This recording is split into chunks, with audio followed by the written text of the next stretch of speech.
Okay, we're live. Good morning. Let us begin by acknowledging that we are gathered today in Mi'kma'ki, the ancestral, present, and future territory of the Mi'kmaq people. Today, we gather with the intent followed by the living peace and friendship treaties, with respect, cooperation, and coexistence. We are all treaty people. I will now call the May 13th, 2025 Town Council meeting to order. I will start with an approval of the agenda or some additions or changes. Mayor, I'd ask you to move item 6.5 from the correspondence section down to council items and become 8.5 so the council can deal with the request for the Legion's flag this morning. Thank you. That will change the number because I need someone to make a motion to remove item 8.3 from the agenda. Councillor Carver. Yes, Yes. and I'm also gonna suggest that the mayor add to council items an announcement for volunteer week. Okay.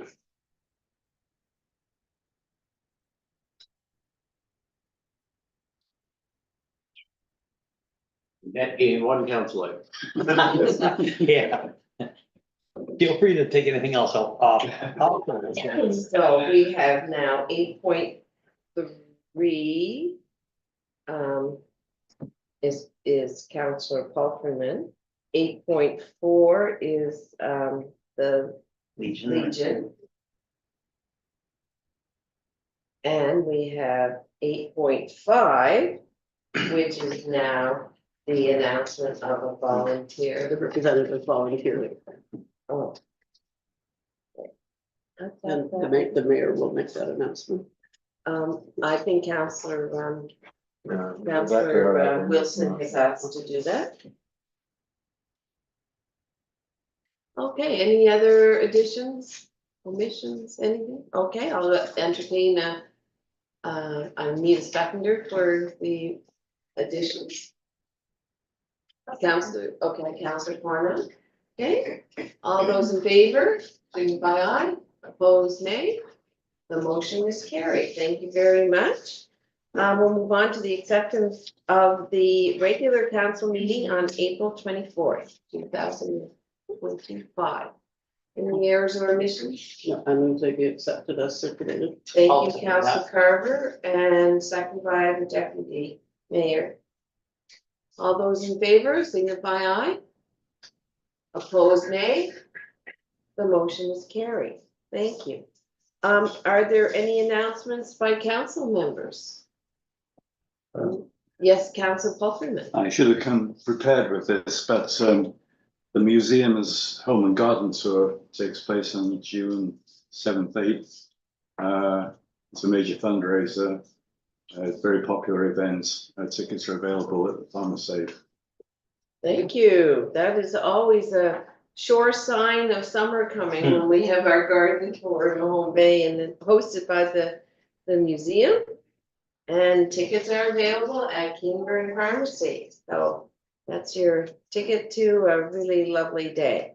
I would like to mention that the chamber president, Mike Broley, and I started our tour of businesses in Mahone Bay. We started with a few new businesses or rebranded businesses in town, and it was very successful. It was raining cats and dogs, as we used to say when I was a youngster.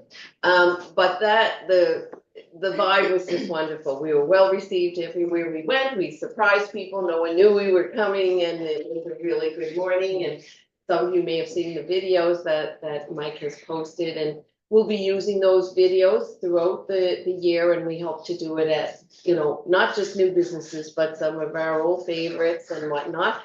He's getting requests already because he said, I want you to come to our business. So I think that's a great initiative by the chamber and the council to, and if any of you ever want to join us for one, we certainly will entertain that as well. Okay, so we'll move on. Public input. Anyone here for public input? No? Okay, our presentations. There's no presentations today? I can't believe that. We went through like jamming presentations in for so long. Okay, great. We'll move on to correspondence. This 6.1. Did everyone have time to peruse these and, okay. So the first one is a letter to Minister Lord about turbines. 6.2 is from the Honorable Minister Maslin and the Honorable John Moore regarding fire service review. That I did speak to someone at the spring conference about this because we are very interested in succession planning and recruitment. And they said to be sure to be part of that conversation when it comes to our end of the province. We may want to be vocal in that and also available to ask questions and whatnot. Because I think this isn't just Mahone Bay, it's a regional issue that I think we need regional support on and some collaboration with our region and provincially. So stay tuned for more information coming out on that. 6.3, another letter from Minister Lorne, the Beautification Community Works Program. It was nice to see that increased. Have we made an application to that? Well, the Beautification Community Works Program is actually canceled, but they're increasing public, Topping off another, provincial, PCAP, what am I Yeah. forgetting what the Okay. acronym stands for? Capital Assistance Program. yes, So we have applied for the Provincial Capital Okay. Assistance Program. But it is a bit of a pity to lose the beautification and streetscaping program because I think Mahone Bay was a successful recipient all but 1 year that the program operated, so. But I understand PCAP is very much oversubscribed, so hopefully this will mean they're able to approve more projects under that and they're certainly important projects. okay. We also had a letter from Minister Lore about fire records management systems. And we have 6.6, Ashley Nunn Smith from the Public Library requesting and endorsing a signature letter. 6.7, Question. yes, So there, are we gonna respond to the request now, or do we discuss it at a later time? we discuss at a later time, we accept for information. and- So I know that there was a little bit of confusion around that with the approval of the agenda and moving the Yes. Legion item down. But there's something in our policy that says the council can't make a motion on a piece of correspondence. Yes, So if we want to write, just we won't want to provide this letter of support, there's no reason somebody can't make a motion to say that council direct staff to provide this letter of support. I'd happily make the motion that we, Yeah. and second by Councillor Carver. Any discussion on that? This is 6.6, right? This is 6.6, and you. Here if you have any You're- questions. Okay, that's great, Ashley. Being none, we'll ask for a call for the question. All those in favor signify aye. Opposed, nay. The motion is carried. Thank you. Love the bookmobile intent. and more. Yes, we have an endorsement request, 6.7. We did have a presentation by Christopher Quigley. Just wondering, I don't know enough about myself to feel comfortable with this. I'd like to wait till he's further along in the project myself. I have put out feelers like to some groups that work with gender-based violence to see, because he did refer to working with some of them. So I'd like to get some more information before we make that. So could we defer this item? Yes, I agree, Mayor, that would be a good idea, and in particular, I would like to see a letter of support from the partners that he referred to in his presentation. I mean, it was oral references, Mhm. verbal references. Right. I would like to see the letters of support from those partners that he's working with. Yeah, I know certainly that Sue Bookchin is supporting and giving him all her support, so, yeah, we can certainly get It those. would really help to have that documented and not just Yeah, verbal. and I've reached out to some to see if they, have been consulted and whatnot, so. Anyway, we will defer this to another agenda, is that all right? Cliff? Yes, so we'll need a first and second to defer it. Okay, so Motion to Councillor defer. Carver, who would like to second? I can do that. Oh, Councillor Wilson seconds it. Ready for the question? All those in favor signify aye. Opposed, nay. The motion is carried. Thank you. 6.8. That we have a letter from Blair Creaser, the general manager at RPS, about a new crosswalk. New, but taking, moving another one in that place instead. Could it, and Yeah, essentially, we have a crossing now on Main Street at Beaufort Road, and it crosses to nothing. There's no real shoulder there, so there's no sidewalk or curb there. And quite a lot of jaywalking, acknowledged jaywalking that they would like to address from people at RPS trying to get to their parking lot, which, you know, clearly is much inconveniently placed with the current sidewalk. So this request is reflected in the draft budget, so motion to approve budget would be the most appropriate, I think. I'll make that motion. okay, and seconded by Councillor Copeland.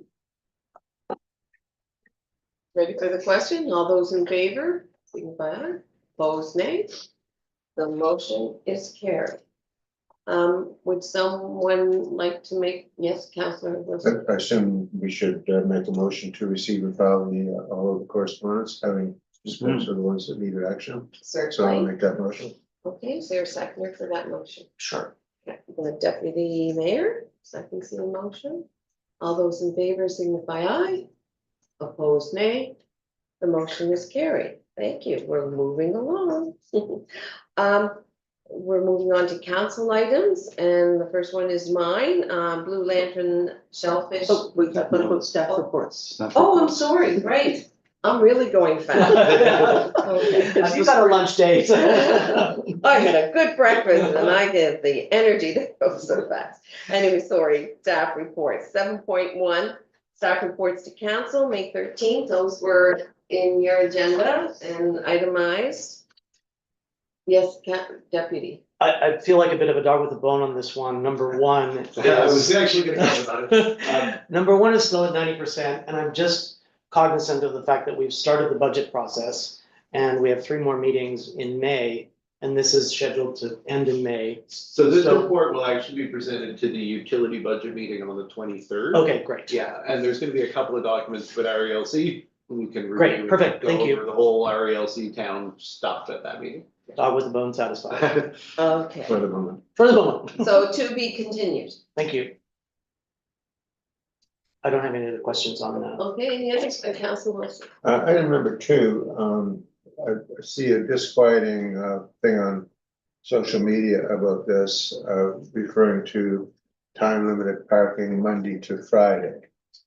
I'm assuming the Monday to Friday part is not of our, that's not part of our creation, is it? Or is it? Well, typically enforcement activities are Monday to Friday, so that was the expectation. Because the busiest time of the week is Saturday and Sunday. So if you're gonna have time limited parking, those are the days you need it. Whether you're enforcing it or not. Yeah, well, I guess the whether you're enforcing it or not is the thing that gives me the question. It wouldn't be impossible to have the occasional weekend enforcement. If that's something we wanna look at, I guess, you know, it might be a slight impact on the budget line for the enforcement, but. Councillor Carver? Yes, does the signage specify?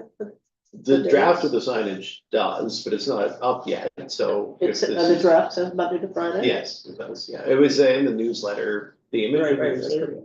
Councillor Wilson? Yeah, just as I don't know if this is relevant or not, but we don't necessarily have to advertise the fact that we're not enforcing it on Saturday and Sunday. And 90% of the people that drive into town aren't gonna know that. Right. They're just gonna see the sign, and some of them will actually probably obey it.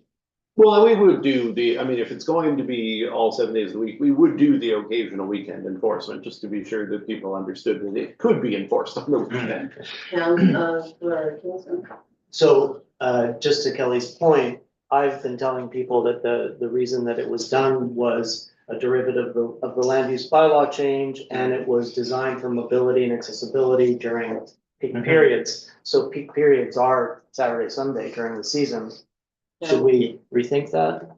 Councillor Keenan? Well, I guess I wasn't cognizant of the fact that we were delineating between the days of the week. Look, I think we should just implement the policy and we'll deal with the enforcement and the budget implications of the enforcement if it needs to be expanded or if the budget needs to be increased as a secondary matter. So right now is a great time to get the input on the signage, because we are ordering the signage now. So no specification about days of the week would be preferable. We do also have hours, because normally that type of enforcement only runs till 6 p.m. Yeah. That's okay. Okay, so just no days of the week. All right, I'll let Jonathan know. And the months, And the month. The month is on the sign, that Yeah. should be on the sign, right? Yeah. But I'm gonna take the days of the week Yeah. off of the sign. Yeah. Councillor Pulver? Just as an aside, we have other bylaws as well. The implication is that we have no enforcement of them on weekends. Noise, for example. Yeah, it's a little bit different, because noise enforcement only happens when we get a call, but parking enforcement has to be scheduled, like you've gotta have a 4-hour call in to do parking enforcement, so. What we do is we shift our bylaw enforcement hours around, so there's gonna be 1 or 2 days each week with windows for proactive parking enforcement, just to make sure that people do understand that it is being enforced. But because we don't have full-time bylaw enforcement, what we'll probably do is we'll pick a few weekends through the summer, and on those weeks, there may not be enforcement on the weekdays, but as long as it's random, that's been the principle, and that's what we continue by. And the bylaw officer will check into complaints of noise, and also the RCMP. That's part of their job too, is enforcement on the weekends. Yeah, anything we get calls for is a different story, Yes. but the traffic is gonna be mostly proactive and enforced. Councillor Crawford? just to follow up on the social media feedback on the proposed signage. Some of the concerns expressed were about the feeling of hospitalness. That it's inhospitable. The message is, in terms of welcoming people to Well, it town. welcomes more people to town, because people have to move and This less is about room people. for- A lot of people. No, you're not. Sorry. There's a time at the end. Yeah. Okay, very good. It's more people can come and park and go to stores and shops and restaurants and whatnot as well. If you have someone parked there all day and gone bicycling to Lunenburg, it doesn't help us. Right, and that happens a lot in Mahone Bay. Councillor Twana? And just to be clear, how does it affect people who work in town and need to park? Their employers need to accommodate for that. Yeah. Yeah, I mean, that that's was the big that- part of the original. That's the origin of the issue. The certain property owners and certain business owners in town in the commercial corridor appealed to council to waive their previous requirement to provide minimum level of parking.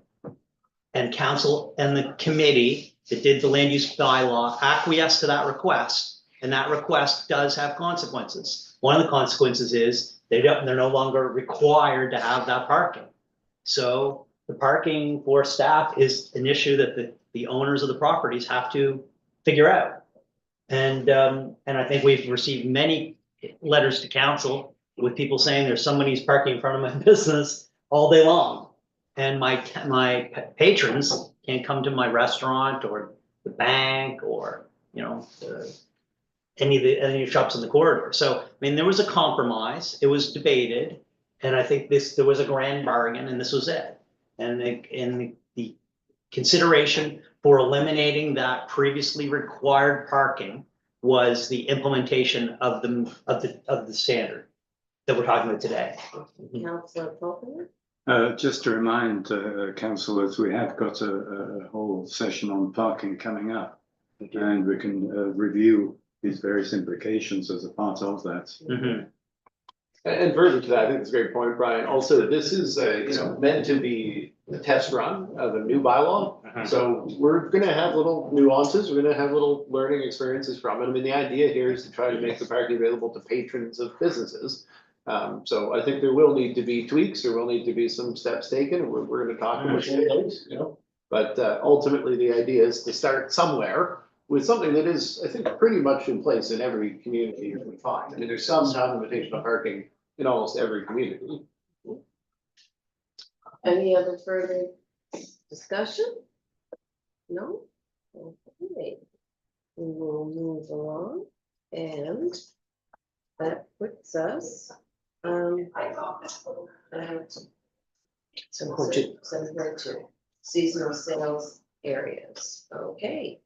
CAO? Very timely in relation to just talking about parking.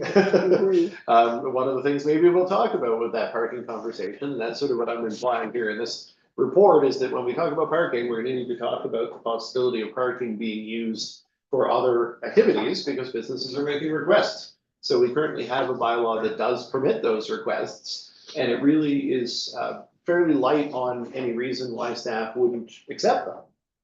But we don't have an unlimited amount of parking.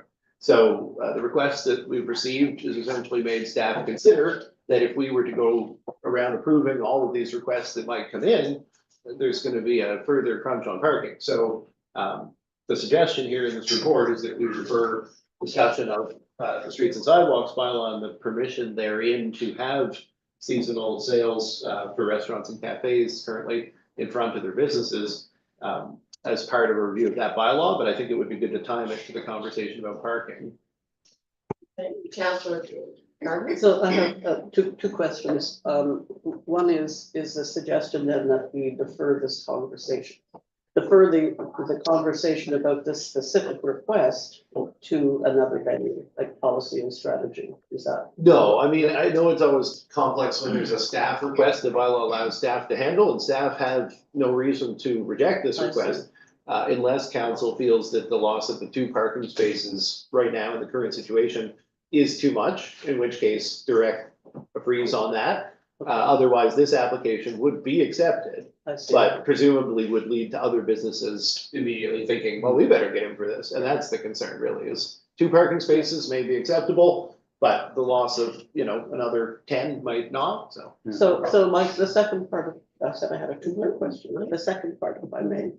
Could you please describe in more detail what the proposal is and what it would look like? Yeah, we're really, again, trying to respect the idea that this is a proposal that came in under an existing bylaw and is acceptable. So this isn't really a report about this specific proposal so much as the effects of approving them, but I will speak to the proposal. So 538 Main is and tricks, and the proposal from the operator of the restaurant is to build out a patio.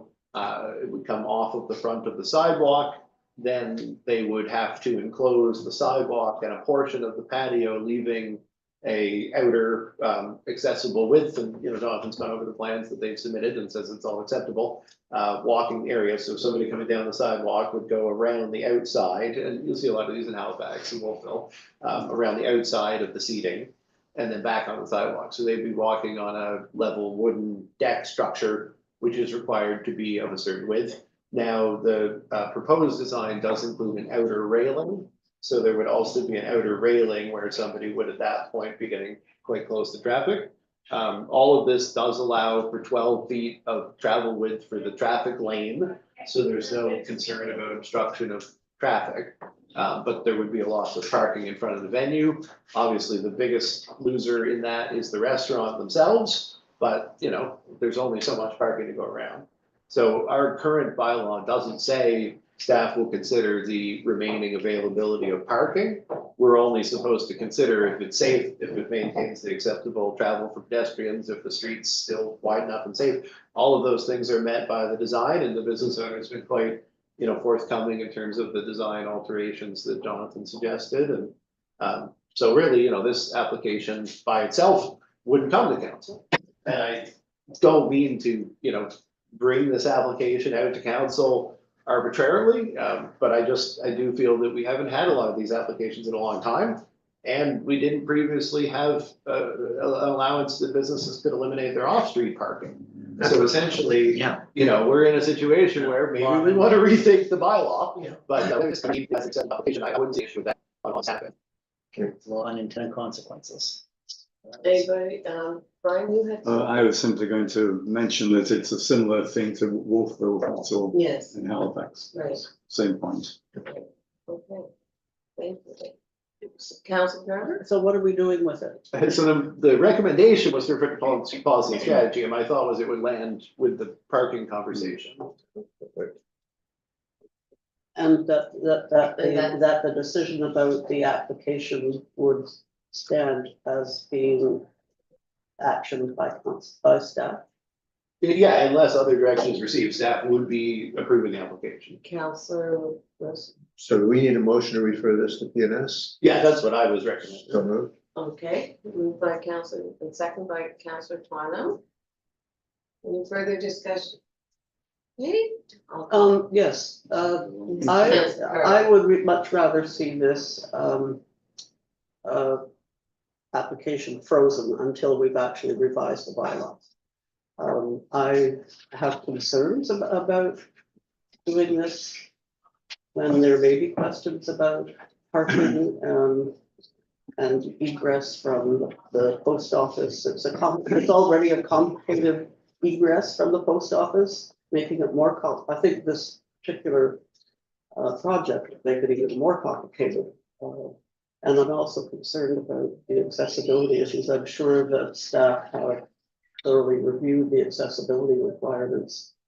But I'm finding it hard to visualize for accessibility issues, the detour around, and is it worth referring to the accessibility committee, for example, for discussion? I would far rather see a freeze on this particular application, and we'll vote against the proposal to refer it to policy and strategy. Okay, so we have a motion that's been seconded, so we have to deal with that first. Unless people, yours was a discussion point, not a motion, so. Do you want to continue with your motion? Absolutely. We'll vote on it, okay, so the motion is to refer this item to policy and strategy? Yeah, refer the review of the streets and sidewalks Yeah. bylaws that pertains to seasonal sales areas. Yes. Okay, ready for the vote? All those in favor, signify aye. Opposed? Nay, the motion is carried. So will council also have an opportunity to opine on the agenda of that next meeting, which is already, to my understanding, full, including a number of items that we deferred from the last meeting. So like, I understand why we do this. We avail of that meeting to, if we're not able to resolve it in the meeting at hand. But like, I have no expectation that this matter will rise to the top of the food chain for the end of May. And then we'll be at the end of June and the end of July, and summer is coming. So we don't need to resolve the issue around the policy meetings agenda today, but we should have a conversation for the next council meeting to make sure that we're all on side with what the priorities are for the next meeting. I think Brian had an agenda item at the last meeting that we had to, which probably would have taken 40 minutes to have a fulsome discussion. We ended up having a 5-minute discussion on it, and then deferred it to the next meeting. So I think we just need to be a little cautious about referring to it, not knowing, with the idea that it's going to immediately be dealt with at the next meeting. I'm sure it'll get dealt with, but it could be September before this item comes up. And we actually, Joe, it's a great point. We used to have a practice when we get to the policy and strategy minutes, which are on this agenda. And in the minutes, there's a list of the upcoming items. We used to have a practice on that minutes, on the receipt of the minutes, of making a motion to set the priorities for the next meeting. That was good practice. That was a good practice. Should do that today then on receipt of the minutes. Yeah. We just added one thing. The rest of them are still noted in the agenda from that agenda for next meeting. And it is a lot. It is a lot. So I think council may want to prioritize that. okay. Great. All right, moving along. We are at Main Street Public Washroom, 7.3. Thank you, Mayor. Another package item. Yeah, so this one, you know, we've had a lot of ups and downs, I guess, in this project, and very fortunately received a lot of additional contribution from the province back in February. So at that point, staff did go back to TA Scott, who were doing the design work, and essentially tried to consider, as we struggled with on Edgewater, how many washrooms you can get out of an accessible washroom with the same footprint that we already have. And so obviously right now, there's 2 washrooms, the gender segregated washrooms, and each one has a capacity of 2 stalls. So you can fit up to 4 people, but only 2 people of either gender. So, you know, if there's nobody else in there and you show up, you still got 2 stalls available to you. These 2 designs are the, I'm gonna say, you know, option 2 is the maximally accessible design. Only has 2 washrooms, and those 2 washrooms being individual occupancy, they would be available to people of any gender, so still 2 washrooms available to any one person, but half the capacity overall as we would previously had. And option 1 is an alternative where by sort of compromising, you can have 1 fully maximally accessible washroom and manage to fit 2 non-accessible washrooms that are still individual and still non-gender segregated. So the question here is, do we want to continue to have them working up the 2 designs for the next couple of weeks here to give you a final estimate product, or do we just prefer one of these 2 designs? You know, the budget is worked up based on the estimates referenced here. The construction cost is likely to be estimated at higher than that with the option 1, where there's the side walkway piece and the additional doorway. But that being said, the construction costs did come in below the estimates on the Edgewater project. So we're probably still relatively within the provincial grant either way. 325,000 was the original. Councillor Carver and then Paul. I'm sorry, I didn't get to see this until yesterday, so I'm not quite sure I've seen all the details, but what's the cost estimate for option 1 compared to? So we don't actually have a differentiated cost estimate yet, and that's sort of the question is, do we want them to continue the design work to give you that later this month? And can I have a follow-up? Yes. So in option 1, which is the one I prefer, for the accessible washroom, that would be available to everybody, anybody, if it's, well, it would be true for option 2 as well. Yeah. The accessible washroom, which is universally accessible, including the adult change table, would be accessible for anybody that's with disability or not with disability, providing that it's open and free. You're not prevented from using that. Not like a parking space. Yeah, I mean, that, we did talk about this with the Edgewater one as well, and the intention is that anyone could use them, but you would presumably yield that to someone Yes. with needs if you could. Yeah. Which may help me then accept option 2 if it's the cheaper one. Councillor Calhoun. Option 1 seems to closely reflect the thinking and discussion that we had about the Edgewater Street version. It seems the most logical to me. I can't see the cost difference being substantial. Well, and even since there's a, you know, considerable interest in the options, like no issue to just wait 2 weeks here. We have the time. I just wanted to put the options out there because if not spend another couple $1,000 finishing the estimates, if, you know. So is this completely covered by grants? Well, the grant was 325,000, so the estimate was 302 plus HST. It's hard to tell at the end with the final changes and going out to tender, but the budget shows between the 2 washrooms, the external funding committed, I think we ended up with about $16,000 down share on the $700,000 of work, so it is very much externally funded. And I do think that either of these options would satisfy the grant requirements, like there is still gonna be a universally accessible washroom meeting provincial best practice. It's just a question of whether we can fit 2 spaces in addition to that. So sounds like the general sentiment is we should get the estimates and come back. Yeah.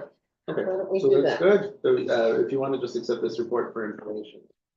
I'll make that one. The deputy makes the motion, second by Councillor Wilson. All those in favor, signify aye. Opposed, nay. The motion is carried. Thank you. 7.4, the ball field. Thank you, Mayor. So, basically, this is a budget supporting document, just to give a little bit more reference to the numbers included in the budget. And it is just provided for information, but if there's any questions now, I'll just take it back to Jonathan and get you answers before budget. Okay, so, we had some discussion about this earlier, Councillor Plana. So for the ball field, it does get used by more than people just walking their dogs or playing with them, right? There are sports being played there. Yeah, there have been 4 regular users, weekly user groups. Or. Yeah. Okay. I don't know if that has, like, last year, I think at least one of them didn't come back. And this year, with the field being in the condition it's in, none of them are there. So, to the extent to which they have alternatives, we haven't really explored that. They're not all town residents, so. Right. This ball field has often been seen as a pretty good one. Mhm. And people outside of town just looking for a venue would use it. Okay. And since we don't really charge beyond the net cost of insurance for users, that's why the proceeds last year were only $24. Right. It's okay. not that they don't book it. So the council previously said equivalent to insurance costs. Councillor Plana. What is the practice with other ball fields in other towns? I really don't know. To be honest, we don't have a rec department, so we haven't really done a lot of comparison as to how other units operate ball fields. This is our only recreational facility that isn't operated by a separate society that the town supports. I did hear one ball team, it got closed down partway through its season, I believe, recently. And they then went and booked elsewhere, so they don't come back when that happens. Yeah, and that may be the case with these groups is, they're starting to not think that this one can be counted on, so they're making arrangements. Exactly. Councillor Feeney. So, I mean, the town has made significant investments in the soccer field behind the Mahone Bay Center, as everybody knows, over the last 4 or 5 years. I guess we shouldn't be surprised that when we kind of split the allocation of resources and split the energy between 2 different, there's a virtue in having a multi-use field. And I guess we knew all that with eyes wide open, that we would be dividing the budgets by supporting the Mahone Bay field, the Mahone Bay Center's field. But $42,000 in expense is a unbelievably high amount of money if it's followed up by a similar size budget annually. And I know we're going to talk about this in the budget submission, but if you add this amount of money to the support that we're giving to the other field, it's an incredible. I mean, it dwarfs on a per capita basis any other recreation a man in any other community would be providing, and I just don't know if it's affordable to do both of them. Councillor Plana. I'm just wondering, did we get quotes from other companies to see if the costs are lower? Yeah, before we would do the work, if we approve the work, we would usually do that, but for budget estimates, we usually don't, so. Okay, so this is like This is the company we work with a lot, so I think it's generally thought to be a pretty good reflection of what we would be paying, pardon the pun. Reflections, no pun intended. Yeah, didn't even realize it until I said it. And this is expense. This is just a budgeted expense item to do this work.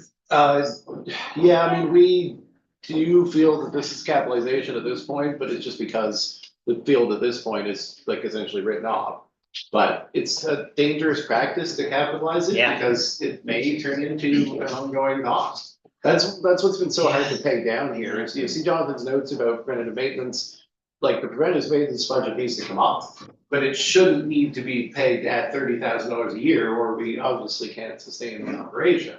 So the gamble is big investment and then still a substantial but not as massive investment in coming years.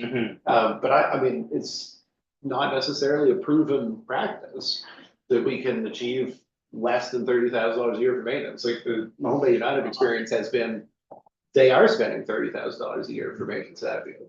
Yeah. And like, we're contributing to it, but Tim came and said how they're paying even more than that to keep it in good condition. And they obviously succeeded at dealing with this issue, but, you know, does the ball field warrant that level of investment? We've talked about a possible larger approach to Jubilee Park, with the pond being, or the pool being near the end of its life, with the need to consider washroom facilities, and just, you know, making this investment now is an investment in the status quo. And I guess, you know, the thought is perhaps that the status quo needs rethinking. We've already missed this season for Bayview.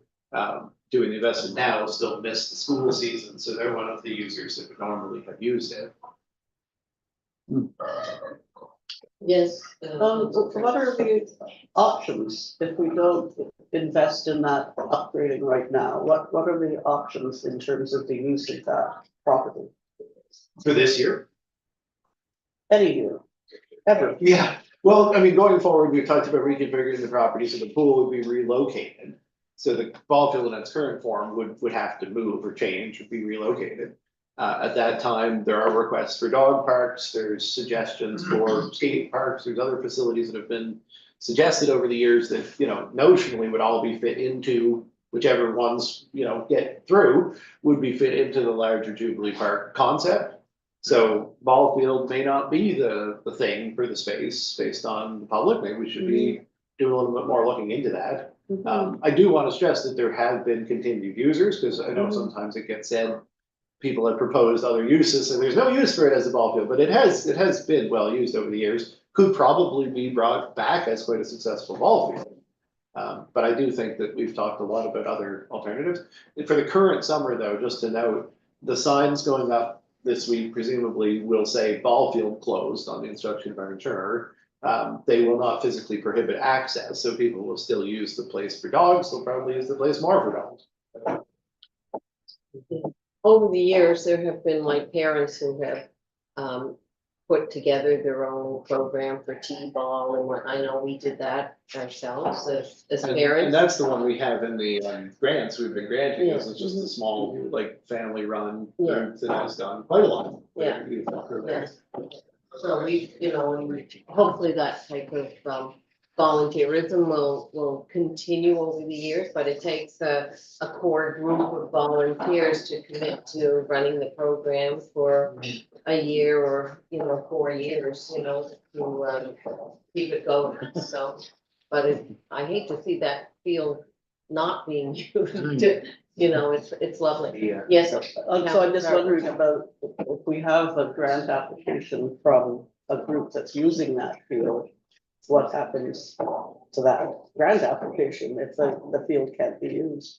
I think we'll have to directly reach out to them and see what their alternative plans are. T-ball doesn't need a big field. T-ball just uses like the inner diamond, you Like, know. if they're it's- comfortable to operate at Bayview, for example, or another facility in the community, but. We have a big field. It's in behind the Mombay Center. Yeah, I mean, if Feel they free can, to I go don't use know whether timing is, like, obviously that field is being used substantially, so Sure. you have to fit into the schedule. Going past there every day now, there's all kinds of activity. We'll have to put out a bounty on grubs. Yeah, that's. I think the nearest ball field is Day Spring. They have 3. Okay. And they're in use a lot. They're well used. Yeah, Yes, I absolutely. guess running through my head is this a similar situation to the Mahone Bay Center field 5 years ago? Where, I think that's a great comparison. Yeah. If there's a group the equivalent of the Hobay United, the ball field has potential to come back in that way. yeah, exactly, that's what I'm wondering, when they think that they will come. On the home, that field was It's got great drainage. really built, Yeah.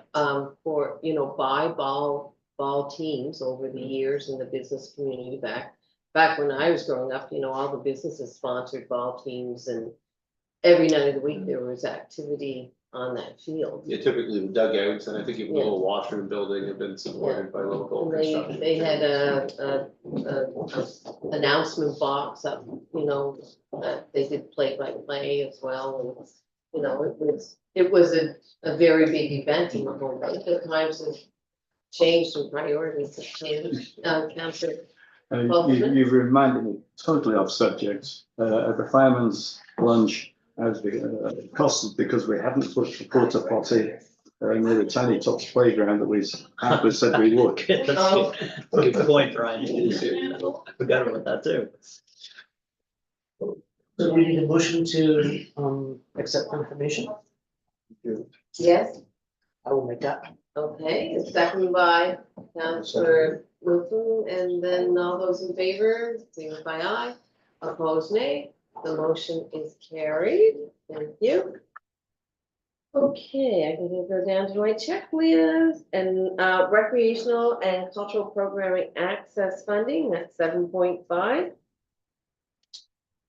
Yeah, so this was a report that had been expected, I think, from council. We've been back and forth over how to roll out a program to support access to recreational and cultural activities. Challenge obviously is timing more than anything. I think that there is a lot of potential in this approach, but obviously the council to determine if that's the way we want to go. But in line with our previous direction, it does seem to be the way to go. But ultimately, it would be very difficult to get something in place for this season. Because most groups have already begun doing their, sales and memberships and enrollments and things like that. So the recommendation is to refer to policy and strategy again, to prioritize it. And at least this one, we know we wouldn't, if we're not aiming for this year, we could put in a policy and strategy with some time. My concept would be a pool season would roll out, just to use the pool as an example, because it's an animal facility, would roll out with the same structure of options for payment that Mahone Bay United offers. And we would expect the pool to take perhaps a 30% hit to its revenue as a consequence based on Mahone Bay United's experience. So we need a good understanding of what that would take out of the budget. But ultimately the pool's already selling memberships. So to put that into place for this season, I mean, we'd essentially just have to jump in now and say, well, look, we'll just put that in place now and we'll cover the shortfall. Rather than making that option available to other organizations that are potentially would be eligible. Well, so whether we cover this item through policy and we can do that in a timely manner to address the season, I do think it would be wise. And if the budget included some allocation of funds to be dispersed at the direction of the CAO, if a community organization approached the town and asked for a modest contribution to support a child who otherwise couldn't pay, which was the original intent and the theme behind Pro Kids. So we allocated a modest budget and people could avail of it if they wanted to. And I know that's staff has dealt with that historically. And I think I would like to see a line item with, some funds in it that the CAO could avail of if required, and if not required, they won't. But well, and that way, I mean, this is an interesting point, Joe, is for the bridging year that we're in now, right, we could at least tell local organizations, hey, if you have someone who says that they couldn't get their Pro Kids contribution this year, like if they're falling through the cracks because the town's withdrawing from that program, then reach out to us, we could help in an informal way. So I mean, that probably refer that allocation to budget. Right. Is a separate motion from referring the larger concept of policy. I mean, I would be comfortable if the budget included a $3,000 allocation, which would address under the Pro Kids math, would address seven kids to participate in a program. And that's all the structure for now we're going to get. And then just if someone comes and an organization, which is, I think, where we would have been anyway, that's where we'll probably be. I think that number is consistent with the Pro Kids allocation the last few years as well, isn't it, Dylan? Yeah, I mean, I think that so. would be in line with the number of people who participated. Now, whether they participated with inside of town or outside of town activities, or we don't really have that level of detail. But I think that would be a sufficient budget for anybody who, was falling through the cracks. So maybe I move that council requests that the next version of the budget include a line item for support under support in the amount of $3,000 for children and youth access activities where financial constraints may stop their participation. Second that. And second by Deputy Mayor. Any further discussion? Okay, we'll call for the vote. Discussion, question, do we have two motions then? One to refer to budget and one to refer to policy and strategy? Yeah, I'll the make first the one's motion. for this year, and the second Right, one. I'll make the motion to Well, refer. let us vote on this. Oh, first. yes, sure. Okay. Okay, all those in favor, signify aye. Opposed, nay. The motion is carried. Okay, Councilor. Well, you may make that motion. Oh, Speedy Gonzalez here. Pick a month. I'll make the motion to October-ish. refer this report to policy and strategy for further consideration, based on priorities that we will discuss. Okay, seconder, Second that. Councilor Wilson, okay, any further discussion? Being none, all those in favor, signify aye. Opposed, nay. The motion is carried. Thank you for that two motion item. Moving on to council items, which I was very excited to do a while ago. Sounds like me. 8.1, Blue Lantern Shellfish Letter. I think there's been some discussion among council for us to send a letter to the minister asking for more information on the regulations so that we are better suited for responding to concerns of citizens. Is that, do I have the right vibe there? I mean, Mayor, I know Brian had crafted a number of notes of his observations from the meeting held last week in Mahone Bay, which I had a chance to attend as well. My thinking is a motion from council to direct a letter to be crafted under the mayor's signature to the ministry, asking for a detailed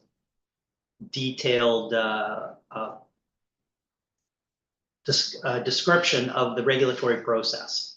And so we would, I know that there were people from the ministry that were there to talk to it. It was very nebulous on who actually is the final decision maker. I do think at this time, it would be important for the town to have a written document that said, this is the step-by-step regulatory process, which I understand is gonna take 6 or 7 years to unfold, but it'd be nice to have that clarification.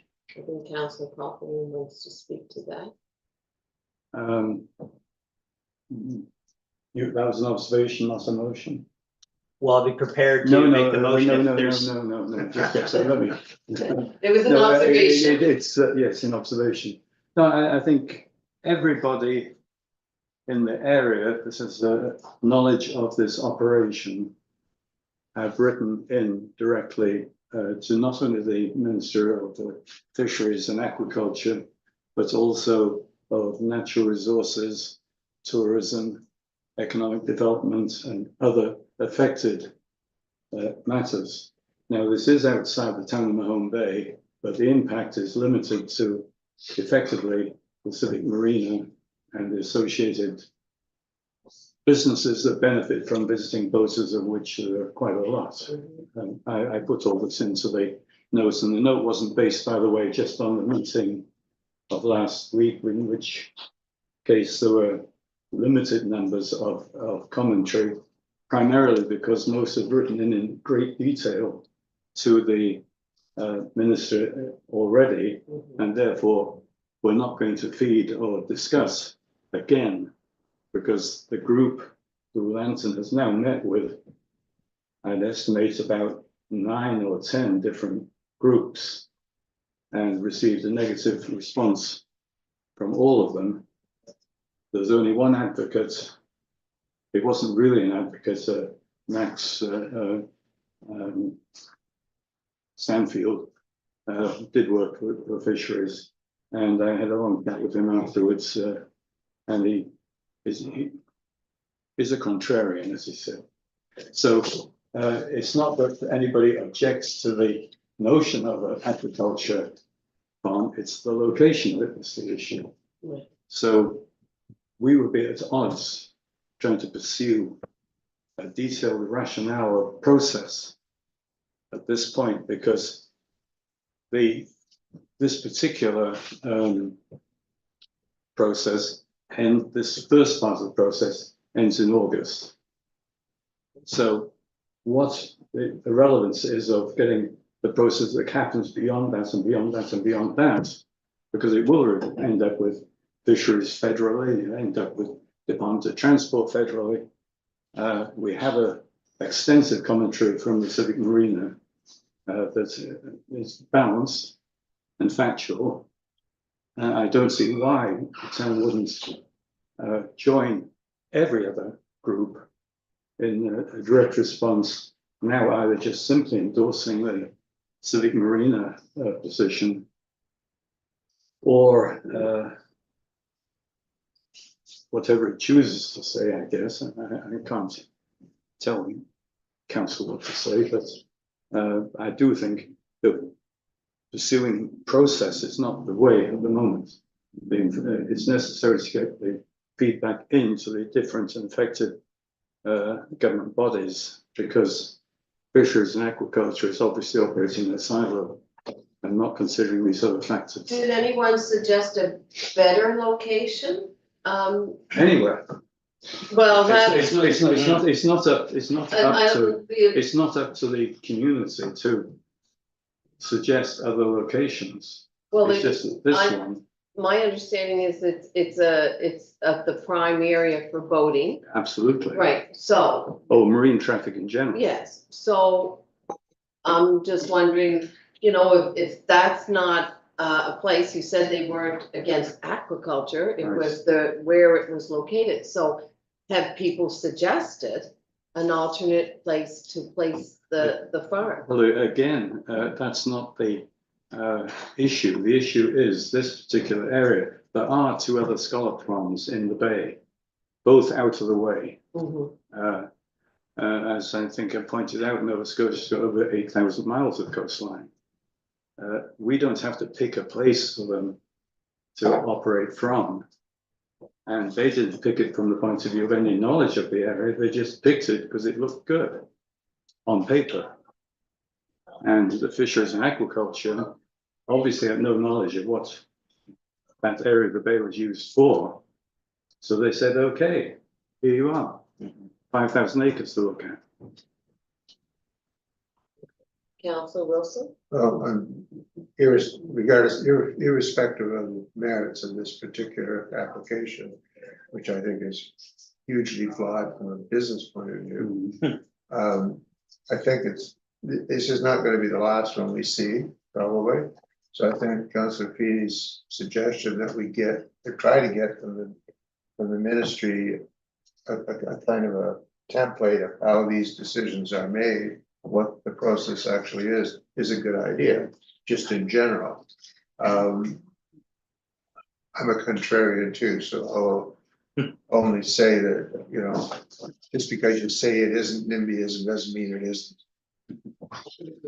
Council Kirby, did you have something you wanted to say? Yes, Councilor I'm Feeney. fully prepared to support Brian, Councillor Palfreyman's perspective, if anybody brings a motion to the table to that effect. But I think both things can happen. That we can write a letter supporting the marina's position and ask for more information about the process. Councilor Feeney, you would. So the item that resonated the most with me at the meeting, at the community meeting last week at the Home Bay Center, was the director of the Department of Aquaculture trying to articulate that if you're upset about this, don't call your MLA. And if you're upset about this, don't call the minister. And if you're upset about this, don't call the premier. Because through changes of the legislation, since the time we had all the discussions around the salmon farming and the realization that we had an entire department structured around aquaculture development, and you had an inability to get any aquaculture project started, the government has reorganized the legislation to put the final and sole decision in the hands of a mid-level provincial bureaucrat denoted as the aquaculture administrator.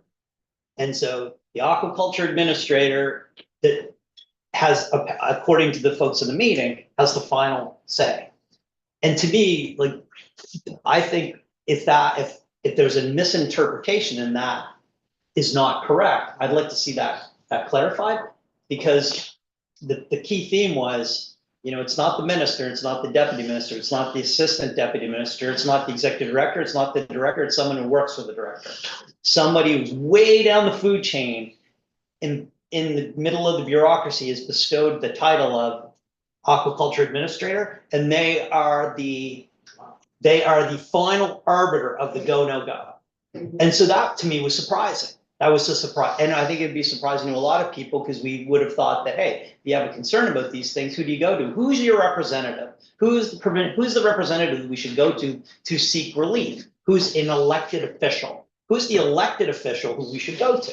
So while we have petitions and we've got letters and we've got all kinds of groups and we've got pitchforks and torches, I just think from a government perspective, from the municipal government's perspective, we should know what the official process is in writing, so that if someone comes to us and says, we need an intervener, we need to have intervener status, we'd be able to say, okay, according to the document provided to us by the department, this is how we can quote unquote intervene if we have an opinion. So all I'm suggesting is that it would, you know, trust but verify. I just like to see in black and white on provincial government letterhead a detailed description of the regulatory process, just for our information. That's where I was coming from. Councillor Pufferman and then the deputy. The process actually was outlined in the meeting. I spoke to the fisheries director afterwards. And actually, it isn't the case that it's finalized, but it does speak to the question of clarity. Because whilst that was the process that ended this agriculture officer, it was undone because it does require political approval at the end of the day. The other thing is that the process, as I mentioned, is well spelled out in the act itself already. So we've just got a copy of the act. Having said all of that, as long as we get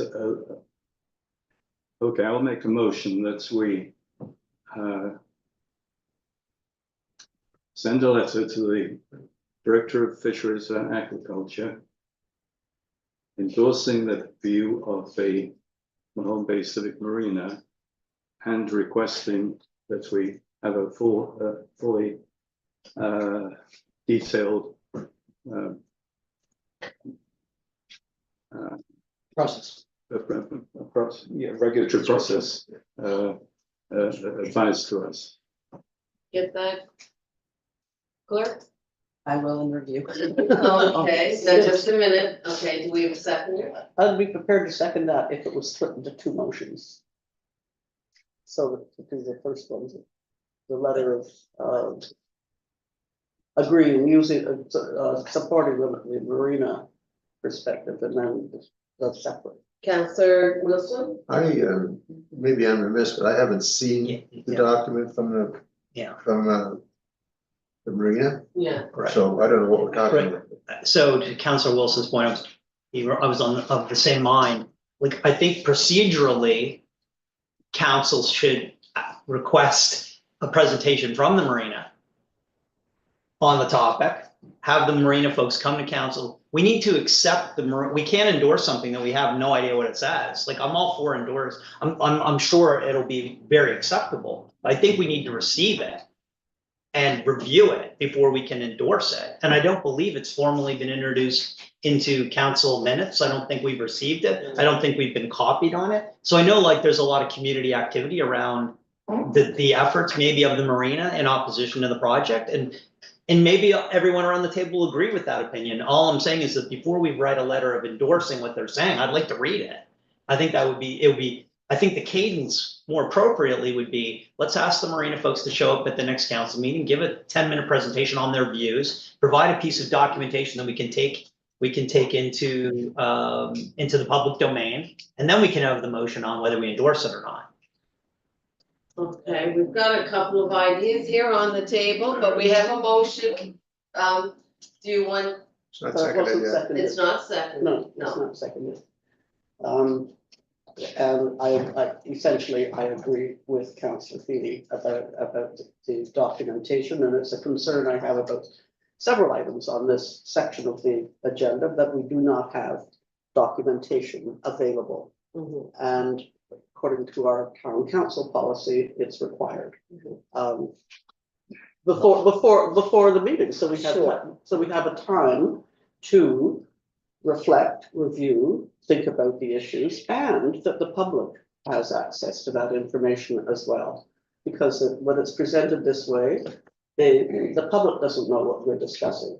So, So, Councillor I'm supporting. Councillor Hoffman, do you Feely's. want to let your motion die, or would you like to reword it? No, I think it's perfectly reasonable. I'm so familiar with it. It's everywhere. But it is reasonable. It's the And it is letter itself policy. It is policy. and here it is. So if you want to circulate it, however, Yeah, if we just do a straight deferral and photocopy that and send it around you guys, I mean, if Yeah. that's good enough, then. That you would- know, we've got until August to get the So that- submission in. Yeah, And by circulation, it would be included in a packet, the another public. council package, so the public can see the letter as well. Presume it's a public letter, Brian? Well, it's been sent in Yeah. publicly. That must be- Yes. Yes. Councillor Wilson? I'd like to see whoever at the marina come and talk And to do a us about presentation. this. They're local. They Yeah. would have no problem getting. And I would, I Someone guess should I move can it. make that. Yeah, move Is it. the desk clear now? Can I make that motion Yes, now? you may, well, because we Brian, don't you have a seconder, so it's dead. Yeah, is that how we're gonna record it? That it just died, or are you gonna withdraw your motion? Oh, I'll withdraw. Okay. Yes, Sorry, yes. thank you, Suzanne. We Yes. just, you're right, we should get that procedurally cleared up. Yes. Kelly, you're free to go. Okay, I just want to make a motion that we request the presence of the representatives of the Civic Marina Society, I guess it is, to discuss this shellfish, Blue Lantern shellfish proposal and their position on it. Okay, is there a seconder? Yes. Seconder? Okay, Brian will Uh, second that. All I was going to say is that I have circulated to you what the position is to all intents and purposes. In that piece that you all received. So they're going to come and say that. Okay. Good. so Mayor, I mean, the matter of looking for clarification of the regulatory process, I think can be deferred until after we had our discussion with the folks from the Civic Marina, and I think it dovetails well with that. And they may actually have clarifying comments about that process, and they may be even able to formally point us to the legislation, which is, I think, what Brian said would be. So in the interest of time, and what I think I'm not prepared to make that motion this morning. Maybe we'll defer it until after the next discussion. Okay. If everybody's okay with that. Yep. Are you ready for the vote? All those in favor signify aye. Opposed, nay. The motion is carried. Clerk, can you make sure we get a presentation before August?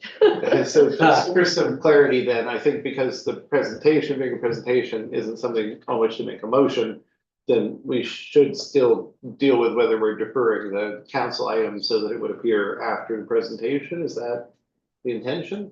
Okay, would someone like to make Yeah, that that makes motion? So moved. Counselor Hopper makes the motion. I need a seconder. The motion to defer the letter requiring regulatory information.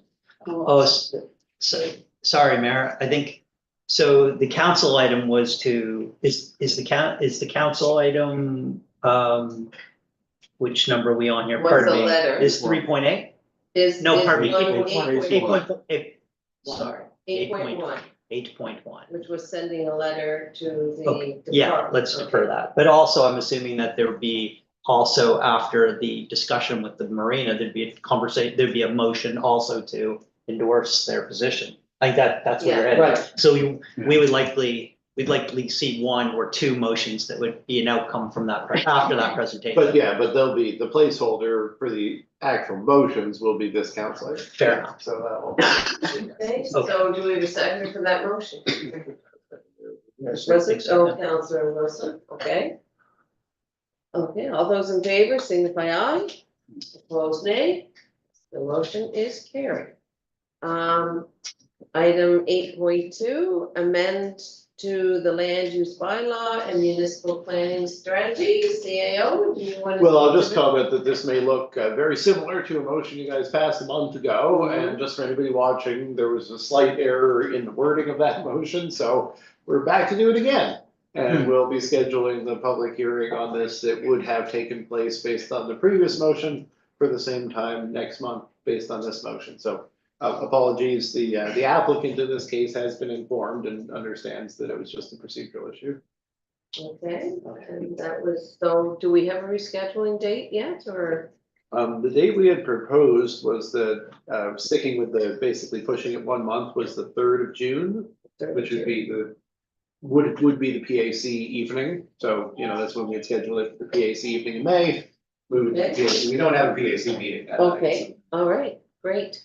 May- Okay. Mayor, I'd move the council give first reading to amend the land use bylaw and municipal planning strategy to rezone the area of Hawthorne Road to residential unserviced. Okay, is there a seconder? Seconded by Councilor Carver. Any discussion? Yes, it's Councilor Carver. Tiny bit of discussion, when this was posted publicly, the rescheduling or the cancellation.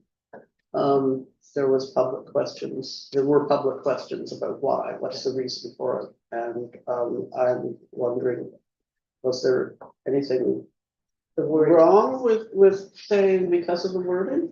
Just a simple explanation about that. Yeah, The questions that were posed were not posed on our Facebook page about that. I think they were. But we did get. So I'm we did get giving emails. feedback as a member of council that questions came up about it. Okay.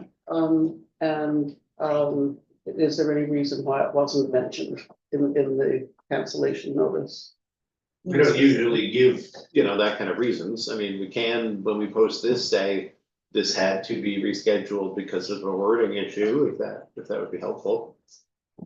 But yeah, Deputy. I think that would be helpful, just because I did get a couple of emails, they, not on Facebook, but Yep. direct emails going, why, what's the reason? Without explanation, it just leaves room for.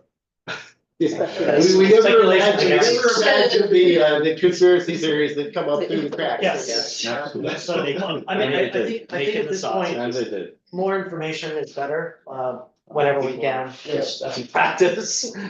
Okay, Hopefully you were able to tell them what had happened when we got those messages. No, I didn't, because I didn't realize, and then I dug in and read all my emails and found out, like, yeah. okay. And then I wasn't sure if I was supposed to say it or not, so. Yeah, land use stuff is very particular, even a small wording issue would be enough to Right. later potentially Of course. validate it when somebody made a legal challenge or something, so we just wanna get it But in right. the future, if we said it's being canceled because we're amending and it will be rescheduled, then all of the voices can relax. Hopefully people can relax, the weather's so beautiful out there. There's other things to stress about. So we ready for the vote? All those in favor signify aye. Opposed, nay. The motion is carried. See you all June 3rd. We'll see you before then. Moving on to our renumbered 8.3, Councillor Pufferman, Traffic Safety Act regulations input. Thank you, Matt. This is a continuation, correct? Yes, we were invited, directly and indirectly to provide input to the minister about the implementation of aspects of the Traffic Safety Act, which was passed in 2018. Government has suddenly woken up to some difficulties with implementation, even 7 years later, but they are going to move ahead with some aspects of the Act. I listened to an introductory meeting the other day, and it really didn't tell me anything other than generalities, such as definitional clarifications, for example, and for peace officers, and some thing with the speed limit capacity of municipalities, which won't give us anything more than we already have by the looks of it. So the thing is what to provide input on, and one of the items that Halifax is very big on, and therefore presumably stands somewhat of a chance, are those speed cameras that issue tickets. And my suggestion is that the input we provide focus on that as opposed to trying to get further into the weeds. Just make it a simple request that it's a problem and this would help solve the problem. It's not that there aren't cameras that you can get right now that are radar based. We just don't issue tickets. That's all they record, and that recording can be useful. And you can put up signs that say you're on a radar inspected street if you want. So it's a way of moving forward for us, but it's a better way forward if these things can, should we so decide to use them, set up to issue tickets. So that would be the limit of what I would suggest anyway, as to the focus of the input from the town in response to the request. Okay. Any discussion over what, I'm sure you've all read, Ryan's been advocating for this for some time, so any discussion on this? Go ahead. Does the town have a? So we just, all I was gonna say is we'd make a motion to, write this input in specific to promotion of speed radar enforcement. It's certainly what I've also stressed, and Brian and I have both given direct feedback, but it's just a way of reinforcing that, so. Okay. Nobody else has made any other comments, so I agree with Brian, I Is don't that think a there's letter kind of I a sign? singular issue that we have, so. Okay. Yeah, I mean, that would probably be the most, way Okay. to get some attention, so. if you wanna do that. But we do need a motion to write the letter about, speed radar enforcement. So moved. Councilor Wilson moved and seconded by Councilor Twano. Okay, any further discussion? Yes, Councilor Just Jarvis. a comment that reference was just made to information that Councillor Alferman has provided. Mhm. That information was provided via email amongst the members of council.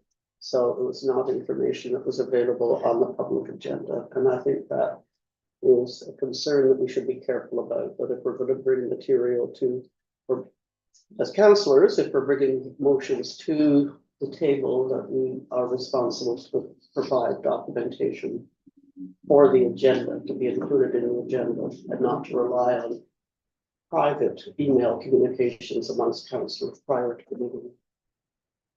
And that may be just a bit of procedural learning. That's a so it's good to procedural, that's a emphasize. procedural And- issue, yes. Brian, if we ever have one of these where, like, I know you made the motion to put this on this agenda, and then we didn't follow up to prompt you to say, do you want any of your emails to be included in the package? So we'll try on both sides to do that going forward. All right, But thank you for pursuing this issue. Yeah. okay, so. We ready for the vote? All those in favor? Oh, didn't we? Oh, I We thought didn't vote, Okay, no. Rebecca. Waiver. She seconded it, she wouldn't have left on it. Opposed? Motion is carried. Actually, if you're not sitting in your seat, it doesn't count. Oh, did it count which was at the door? No, Well, we don't you have record. to be in your seat. We only record Well, at the least motions. with Robert's rules. That's in, but we don't follow Robert's rules. No. We have our own rules. It's passed. It passed anyway. It's And passed. in our rules, we don't record who voted anyway, so it's. That's recorded, yeah. Okay, moving along. Item 8.4 is the Legion flag. Councilor Feeney. Mayor, the town's in receipt of an application from the Legion, branch 49 from Mahone Bay, requesting permission to fly the Legion flag on the community organization's flagpole. They intend to fly the Royal Canadian Legion flag, which serves as a symbol of the Legion. It represents remembrance, patriotism, and the organization's commitments to veterans and their families. The Legion is requesting the town provide permission to fly that flag on November 5th through Remembrance Day on November 11th. And I'd move that council provide that permission to the Legion. I'll second that. And seconded by the deputy. I have a question. They had a second date there, which I feel must be Passchendaele dates. The actual Yes, dates. I believe there- their second date is September 21st to 27th. Any reason why we can't fly them both those days? In Uh, recognition of Passchendaele? My understanding is that the flag policy is, it's a first come, first serve as per the request on this particular days. But, and wasn't sure if providing both weeks would actually preclude another organization from the week of the 21st to the 27th of September. So I guess I'd recommend that we provide them the first choice and then make sure that if they want to put in a second request for a second week, fair enough, at a later date. And I'm not sure what the cadence is. Yeah, it is like a form that prompts for the second choice, so I It think they does. only put it in case. Okay. we get In case we the did. first choice. Okay, I just, sometimes like we do, sometimes do a Billy Ridge, on April 9th. So, so that's at the gazebo. Right? At That's the bandstand, yeah. Okay. And Kelly, do you know if we had a flag in November to begin with? I don't believe so. Okay, so we don't have to go up, down, up, down. If we had to, we would. Yeah, okay, all those in favor, signify aye, opposed nay. The motion is carried. In the event we did have multiple requests for a week, is there an order of precedence that you? Well, I apply? think it's down to day, month, week, so like if you're requesting a day in a week someone else already has, or you're requesting a week in a month someone Okay. else already has, I think we'll take it down and put it back up, you still get the majority of your time. If we get two requests for the same week or the same day or the same month, then it has been first come, first serve. And I guess we haven't actually had a case where somebody has said, well, let's take it to council and figure it out. So people are generally willing to go with their second date, No, and yeah, so we This haven't. month we have two, like, the Gaelic NS flag is up for the month, but then Access Awareness Week is at the end of the month, so we'll take it down for. Yeah, Access so that's a Awareness good Week. example. They get the month except for the 1 week that is access awareness. Looking forward to the mayor's Facebook posts on those flag raises. No. But it's such a prominent flag. It really does a good job of catching people's attention. Every time we change it, my son asks me what the new flag is, so I'm sure a lot of people take note. Good. Okay, item 8.5, which was moved from, is this the volunteer that Council Wilson was going to make a motion? Yes, thank you, your worship. I'd like to move that council appoint Jenny Sanderson as Mahone Bay's volunteer of the year. Representative for volunteer, okay. Happy to second that. Second that, Councillor Feeney, very nice. Any discussion? Anybody want to say some really nice words about Jenny? I mean, just look around at all the gardens in Mahone Bay and I think we all have a lot of gratitude for the work that she leads in the town with beautification. Yeah, I will say she's also an active participant on the Edgewater Landscaping Working Group, and the Garden Club represented by her are continuing to give support to what we're gonna do with Edgewater, so it's certainly very active. Communities in bloom. She- And very, very active and essential member of community in bloom. Full of energy and dynamism, invaluable community volunteer. Around gardens and also in the St. James Church, very active congregation member. Congratulations. Ready for the vote? All those in favor signify aye. Opposed nay. The motion is carried. And does this mean that you get to go to the provincial volunteer recognition? I hope it does, because that'll be, I like going back home for me. And with Jenny. Yes, yeah, I've done it for a long time. Besides being a volunteer award recipient many years ago. We are now moving on to committee reports. 9.1 Municipal Joint Services Board Minutes of April 23rd. We have the Lunenburg County Senior Safety Program Monthly Report. There was a question there. This also includes the Senior Safety Academy flyer, which I maybe our social media can post it. I know you have It was some. posted yesterday. Okay, great. And there was a question that, Yes, so the question was, I just noticed in the statistics that they provided for the month that there was a 16% increase in the referrals from Mahone Bay.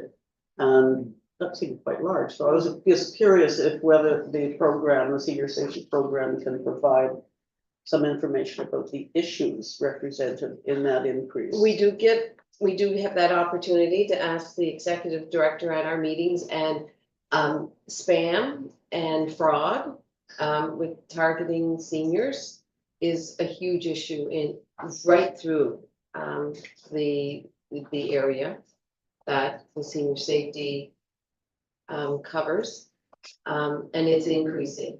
There are seniors who have been in the hundreds of thousands of dollars. Money from their accounts and whatnot. It's a very serious issue. The coordinator has been giving a lot of public awareness days, and she's been in New Germany and New Ross, down Riverport, she's doing a lot of that work and working with banks as well. Like sometimes they'll set up something in the mall for just pop up types of information on spam and safety, but it seems to be a real issue. So that was county-wide. Do we have any image about issues particular to Mahone Bay? Not that was pointed out at our meeting. And just a quick note, I guess, for people watching, so it's 16% of 12 new referrals, which means 2 people. So it would be good to have more information. I don't want anyone watching to think there's been a huge swell of the, No. And our policing report mentioned that some of the mental health issues had decreased in Mahone Bay, which would have been some of the senior stuff too that we've seen statistics. And that's another report. So Anyhow, our contribution to the senior safety program in our annual budget is well needed and well used. yes, it certainly is. Yeah. And item 9.3 is the police advisory board. Their draft minutes are presented, and in that was quarterly report, which is quite detailed. So would anyone like to accept these reports? There's 2 more. well, the other ones have motion. Oh, I'm sorry, I have to Oh, flip well, my the other 2 page. have motions in them, so I thought you did that on Okay, purpose. 'cause no, the first no. 3 are just, Okay. you would receive. The asset management committee report, sorry, I was in. So should we make a motion to receive and file? I mean, I would suggest actually it was, I guess, a coincidence, but it would be a good idea, because there are motions in these next Yes, 2. so- okay, I did So I'll not. make a motion to receive and file 9.1, 9.2, and 9.3. Thank you, Deputy Mayor, second by Councillor Toronto. Any questions? All those in favor, signify aye. Opposed, nay. The motion is carried. So we'll move on to asset management, which is 9.4, and there is a Brian, motion. do you want to make, or, I mean, usually the chair. can make it. Brian? I was familiar with the, Did you? you're the wanna- chair, so you kind of get the, if you want to make the privilege of making. the Just this one, motion. Brian. I got myself distracted slightly, yeah. This isn't, this motion. Yeah, asset Okay. management, just the. Okay, so the motion is the council set the intercommittee meeting for 9 AM on June the 6th at the fire station community room with the agenda to be determined by the committee chairs. Okay, I'll se- Councillor Carter, you I'll seconding second that? that with the proposal that we include in the motion who the intercommittee meeting is going to be. Okay. Yes, it's been talked about so much in the Yeah. context of the committee minutes, but it doesn't stand alone, so. So it's the asset management, it's the climate and environment advisory committee, Watershed, watershed Remo. and Remo. Planning advisory is the 4th. Oh, for planning Yeah. advisory. I mean, the council members who are Remo members would be Right. included because they're council members. That's right. Yeah. Okay. All right. Half a dozen committees, and I'm not on a single one of them.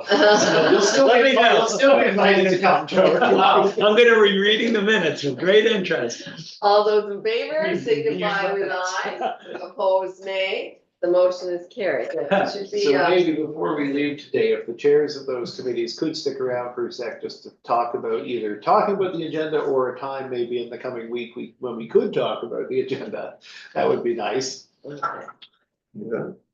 All right, our next is the Policy and Strategy Committee. And I know we did talk about that a little while ago, about something being in there. Yeah, so there's no motion in the package, but what we talked about was doing a motion to set the agenda for the next meeting. Yes, So if you look down at 4.2 in the minutes, there's all the items except for the referrals from this meeting. Right. Obviously, there's not being in there. so the strategic plan is one, speed humps, code of conduct investigator. Is that a time sensitive one? No, I don't think so. Okay. No, I do think that, council has discussed the idea that there's some connection between the parking action and the referral of streets and sidewalks bylaw. And whether that further speaks to the speed humps, because they're all traffic subjects or not, but just to suggest. ways we might Film want- policy and associated amendments, that's a long-standing one. Off-street parking action plan referred April 8th. The strategic plan is the only really. Yeah. But Um, gotta get on. I'd also like to add reserves policy to the list, Yes, reserves policy.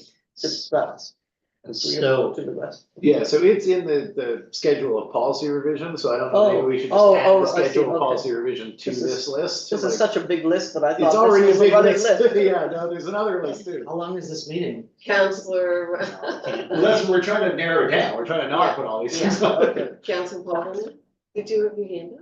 No, I didn't. Oh, okay. Strategic plan Counselor is Feeney. timely, I guess that's. So, everything else is optional. I know the item that we talked about earlier on the agenda has been referred to this committee meeting, but it is May. And I mean, these are seasonal tourism-based businesses. I think kicking the can to deal with the sidewalk sales item, it just would really hamstrung the business owner and staff. So why don't we have that conversation in the interest of timeliness? And as well, out of courtesy to Brian from the last meeting on the speed bumps. Yeah. I think we should at least make sure those two items are on the agenda. We may end up needing another meeting though. I mean, it is the question of how much time we think we need for the strategic plan.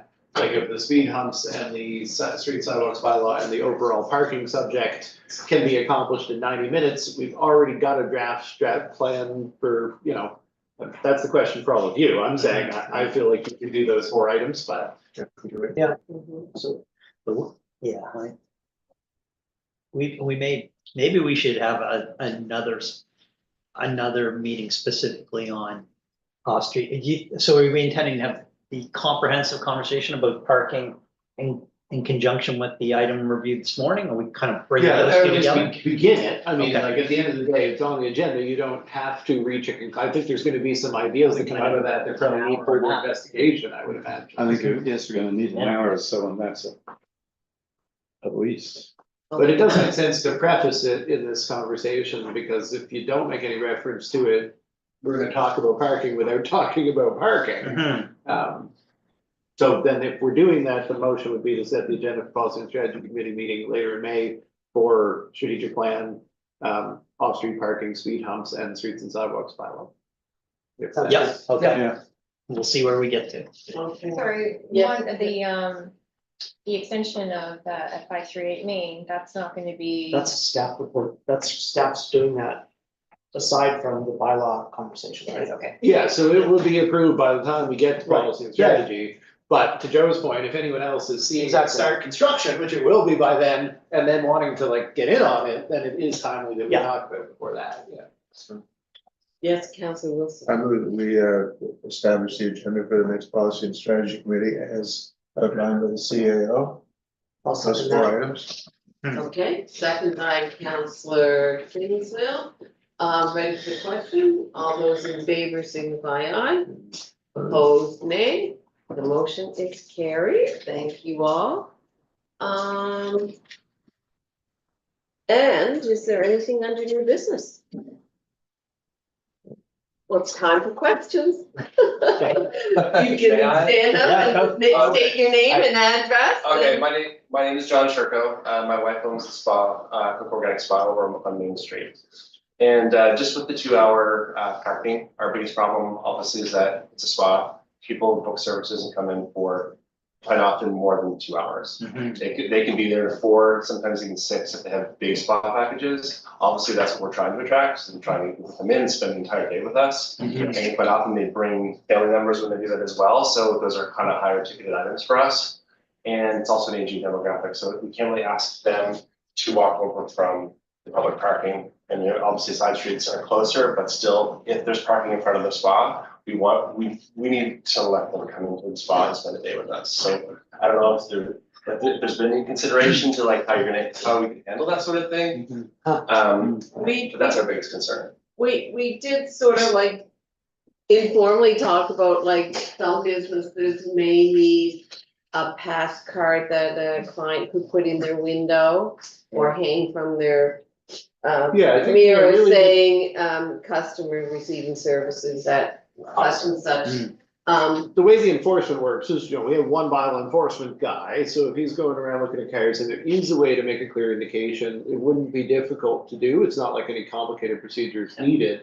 The challenge is more around how is it determined where there's a necessity. So customers are the point, right? So we've had other businesses say, well, what about my staff? And that's been discussed here. Ultimately, I think when we do come to a conclusion on this, it needs to be very clear that it would be something that you're requesting for customers. And so I think that's understood. Yeah. We will keep talking about it between now and the end of the month. Yeah, Um, and did you have a question? I do about Okay, this, sure. so if you had a timed card that you could give to your clients, wouldn't it be better to have like reserve? Because if somebody else can park there and you have clients coming in, I guess it's not really a question, it's sort of, something to think about. Yeah. Councillor Feeney? Thanks for coming. That's a long haul getting through, hour and a half waiting for your 2-minute speech. You should have made the first slide. So we've got another discussion later on in the month. I think just procedurally, if you could spend a couple minutes and jot your situation down in a note, and we have a council meeting in 10 days or so, and we can get that on the council agenda. Okay. And then we'll probably direct it to that meeting. Okay. So I know it's a bit of a hassle, but that 5 minutes worth of paperwork helps, Yep. Formalize the issue, and then we can refer to your particular situation as something specific. Yeah. And that's perfect. that'd be very helpful. And it will be the second on the record, because there was already one on the record from another business, so. Okay, perfect. Yeah, helpful to have some on the record. It'll help just Okay. augment the Can I package. just address this to? Just. Town council. Just do the same thing you said now, but you. Yeah, It's, yeah. it's always helpful if there's gonna be a decision to show, Okay, all right, that's awesome. That's all. Thank you very much for. No, thank Well, you. thank you for Listen. Thanks for your patience. Okay, Yeah. awesome. Yeah. Okay, Bye. All right, are there any questions online?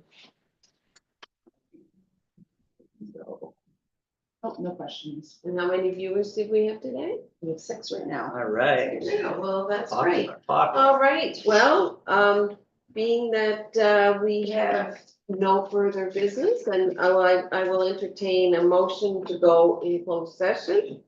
To discuss items. Would anyone like to make that motion? Councillor Carver, I'll second. and second by Councillor Kingsville. Kingsmill, so we're going in for MGA 22-2A. Acquisition, sale, lease and security municipal property. 12.2 MGA 22-2E, contract negotiations. Item 12.3 MGA 22-2G, legal advice eligible for solicitor client privilege. So goodbye to our folks that are watching on YouTube, and thank you for joining us today.